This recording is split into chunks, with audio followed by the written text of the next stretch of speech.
అయితే మాట యోహాను 19:28 వచ్చిందండి.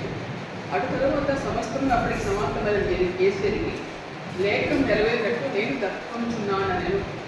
నేను ఇక్కడ జ్ఞాపకం ఉంటే నాకు ఈ వాక్యం జ్ఞాపకం వచ్చింది. ఎలా అంటే ఇర్మియా 15వ అధ్యాయం 9వ వచనం ఏముందంటే, హృదయం అన్నిటికంటే మోసకరమైనది, అది ఘోరమైన వ్యాధి గలది, దాన్ని గ్రహింపగలవాడు. ఒక మనిషిని నిజంగా యేసుప్రభువు ఈ లోకంలో ఉన్నప్పుడు ఒక మనిషిని ఆయన మరి అంతమంది సైనికులు మరి ఆయన వల్ల యేసుప్రభు వారి వల్ల కీడకు ఇచ్చిన వారు ఎవరైనా ఉన్నారా? లేదు.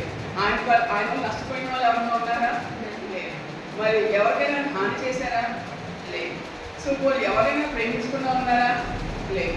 కేవలం అన్యాయం చేసిన వారిని అలాంటి వాళ్ళని యేసుప్రభు ఖండించారేమో కానీ సో ప్రజలందరికీ కూడా ప్రేమించారు. కానీ చివరికి ఆయన పొందిన ప్రతి ఏంటండి బహు ఘోరమైన శిలువకి ఆయన అప్పచెప్తారు. యేసుప్రభువుకి ఆ సంగతి తెలుసా తెలియదు? తెలుసు. సో తెలిసిన సంగతి ఎక్కడ ఉందంటే మత్తయి 20వ అధ్యాయంలో సో 15వ వచనం చూడండి ఒకసారి. యేసు యెరూషలేముకు వెళ్ళినప్పుడు ఆయన 12 శిష్యులను ఏకాంతంగా తీసుకుని పోయి మార్గం అంతా వార్పించారు. యెరూషలేము పట్టణం వెళ్ళినప్పుడు ఏం చేశారంట? 12 శిష్యులు ఏకాంతంగా తీసుకుని అంతా చెప్తున్నారు యేసుప్రభువు ఏమని, ఇదిగో యెరూషలేముకు వెళ్ళుచున్నాము, అక్కడ మనుష్య కుమారుడు ప్రధాన యాజకులను శాస్త్రులను అప్పగించబడును. వారిని మనశిక్ష విధించి ఆయన అపహసించుటకును గొడ్రాలతో కొట్టుటకును శిలువ వేయుటకును అనుజులకు ఆయన అప్పగించుడు. 3వ దినం ఆయన మరలా లేచాడు.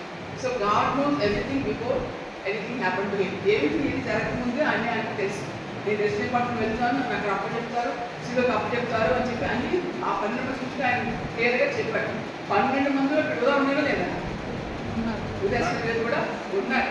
ఉన్నప్పటికీ కూడా ఆయన యేసుప్రభువుని అప్పచెప్పారు. చాలాసార్లు మనం వాక్యం చదువుతాం కానీ దాన్ని గ్రహించకుండా కొన్నిసార్లు మనం కళ్ళు కప్పు పడిపోతూ ఉంటాయి అన్నమాట. మనం కూడా వాక్యం చదివినప్పుడు ఈ వాక్యం రాయబడింది నాలో హృదయంలో ఏమన్నా ఉందా, నేను ఏమన్నా నా ప్రభువు నేను ఆశపడుతున్నాను మనం గమనించుకోవాలి. మరి యేసుప్రభువుని గొడవ నాకు ఆయన పట్టుకున్నప్పుడు రాత్రంతా ఆయన సంపాటు ముందు పిలాతు దగ్గరికి, తర్వాత మరి హేరోదు దగ్గరికి, మళ్ళా పిలాతు దగ్గరికి ఇలా కుటుంబంతో కూర్చునే ఉన్నారు. కానీ ఆయనకి ఆహారం తిన్నారు, ఆయనకి దాహం ఇద్దామని చెప్పి ఎవరు కూడా ఆయన పట్టించుకున్న వాళ్ళే లేరు. మరి ఆ సమయంలో మరి ఇక్కడ ఏమంటుందంటే, నేను తప్పికొచ్చున్నానని చెప్పి యేసుప్రభువు చెప్పబడుతున్నాను. నేను లేఖనం నెరవేరినట్లు నేను తప్పికొచ్చున్నానని చెప్తున్నాను యేసుప్రభువు. అంటే ఆయన మనందరి మనలో ఎవరైనా పర్మనెంట్గా లోపల ఉంటామండి. ఎవరైనా పర్మనెంట్గా ఈ లోకంలో ఉంటాం. సో ఈ లోకం మనకి జస్ట్ ఒక ట్రావెలింగ్ ప్లేస్ లాంటిది. యాత్రికులుగానే మనం వచ్చాం. సో ఈ మన యాత్ర గురించి మన యొక్క యాత్ర ముగిసినప్పుడు మన ఈ లోకాన్ని విడిచిపెట్టి మనం వెళ్ళిపోతాం. ఆ అవేర్నెస్ మనం కలిగి ఉన్నప్పుడు జాగ్రత్త పడతాం. చిన్నవాళ్ళైనా పెద్దవాళ్ళైనా ఎవరైనా కూడా ఈ లోపల మనం ఉండడానికి కొంతకాలం మాత్రం అవకాశం ఉంది. కాబట్టి అది మనం జ్ఞాపకం చేసుకోవడం మనకి ఎంతో మంచిది. కాబట్టి యేసుప్రభువుని మనం పూజిస్తాం, ఆయన దేవుడిగా ఆరాధిస్తాము. కానీ ఎంతవరకు ఆయన చెప్పినట్టుగా మనం నడుచుకుంటున్నాము. పైకి యేసుప్రభువుని పూజిస్తాం, మన ఇష్టానుసారంగా తీరుస్తారు, ఎంత మాత్రము మంచిది కాదన్నమాట. ఇంకా మనం చూసుకుంటే యోహాను 7వ అధ్యాయం 37-38 చూద్దామండి. యోహాను 7:37-38.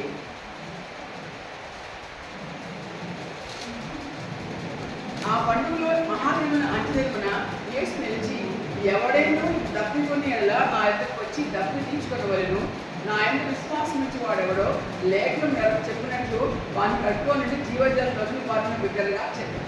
యేసుప్రభువు ఏం చెప్తాడు ఆ పండుగలో? ఏం చెప్తాడు? మంచి దినం ఆ పండుగ ఆస్తుందని చెప్తున్నాడు. ఏమని? ఎవడైనా తప్పుకొని ఎలా నా ఎద్దకు వచ్చి దప్పి తీరు. సో మీలో ఎవరికైనా దప్పుకుంటే ఆయన గురించి దప్పి తీసుకురండి, నేను ఇచ్చి నీళ్లు పడుతున్నవాడు వారి కడుపులో జీవజల నన్ను వస్తాయని చెప్పి యేసుప్రభువు చెప్పాడు. అటువంటి గొప్ప దేవుడు మనందరికీ జీవజలం ఆయన దప్పుదలను. కానీ ఎవరికైనా ఆయన తప్పించడానికి ఎవరన్నా ముందుకు వచ్చారా? సో పూజలు అందరికీ కూడా తప్పించడానికి ఆయన జీవజలం ఇస్తా ఉంటారు.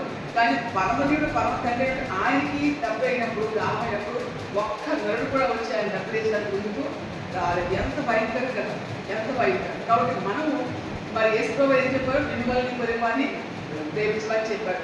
చాలా మంది కూడా ఈ రోజుల్లో స్వార్థపూరితంగా ఉంటున్నారు. ఎవరికారు నేను బాగుంటే చాలు, లేదా నా కుటుంబం బాగుంటే అలా ఉంటున్నారు. కానీ ఇరుగు వాళ్ళు ఏమైనా కూడా పట్టించుకోకుండా ఇంట్లో మనం ఉన్నాం.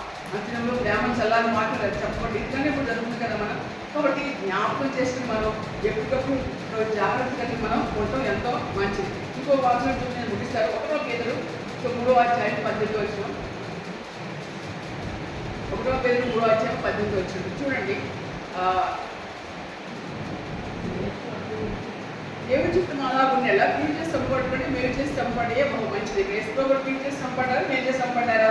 మీరు చేసి ఆయన సంపడ్డారు. సో మనం కూడా కొన్నిసార్లు మన ఇంట్లో కూడా ఇబ్బందులు వస్తూ ఉంటాయి. వాళ్ళు ఎంత మంచిగా ఉన్నా, లేదంటే మనం ఎంత ఇతరుల పట్ల ప్రేమ చూపినా మనకి వాళ్ళ నుంచి అటువంటి ప్రేమ కానీ అటువంటి మంచి కానీ తిరిగి పొందాం. అయినప్పుడు కూడా కొంచెం కిపాడు రోజుకుంటుంది. మనం అలా వాళ్ళకి మాత్రం మనం మంచి చేసుకునే మనకి మంచిది. సో వాటిని మనం చూద్దాము. 18వ వచనంలో ఏలనగా మళ్ళీ దేవుడు తెచ్చుటకును అనీతిమంతుల కొరకు నీతిమంతుల కొరకు క్రీస్తు శరీర విషయంలో నేను చెప్పబడి ఆత్మ విషయంలో బతికింపబడి పాపముల విషయంలో ఒక్కసారి చెప్పబడను. కాబట్టి మన కోసం ఆచరించాలనిపించాలి సంగతి మనం జ్ఞాపకం చేసుకోవాలి. సో మన కోసం వేసుకోవాలి. ఎంత సిలువుకు దాన్ని అప్పగించుకున్నా సరే మనం జ్ఞాపకం చేసుకోవాలి. కాబట్టి మన కోసం మన వేసే తను ప్రాణించి తన తెలుగు ఆఖరి రక్తం వరకు కూడా మన కోసం కాచినప్పుడు మనం ఎందుకు ఆయన అనుసరించడానికి ఆయన ఆదర్భంగా విషయానికి వెనక తీసుకున్నాము.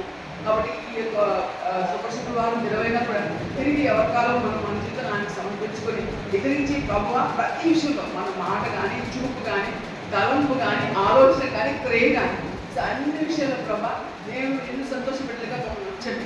నీకు ఆయాసం ఎదురు మా జీవితంలో అక్కడ తీసేయడానికి మనం ప్రార్థన చేసుకుని ఆయన శుక్రవారం మనం తీస్తే అది మనకి ఎంతో ఆ రకంగా మనం ఇతరులు మనం దేవుడిని ఆకర్షించుకోవాలి. కానీ మరి సండే వాక్యం చెప్పేసి అలా కాదు. కానీ మన జీవిత విధానమే ఇతరులను ఆకర్షించడానికి మనం ఉంటే అది మనకి ఎంతో మంచి దేశం మనకు శ్రమపడ్డారు. కాబట్టి మనం జ్ఞాపకం చేసుకుని ఆయన సంతోషపెట్టేగా మనం ఉంటామని మరి ఈ మాట కూడా జ్ఞాపకం చేసుకుంటారని దేవుడు మనకు సహాయం చేయగా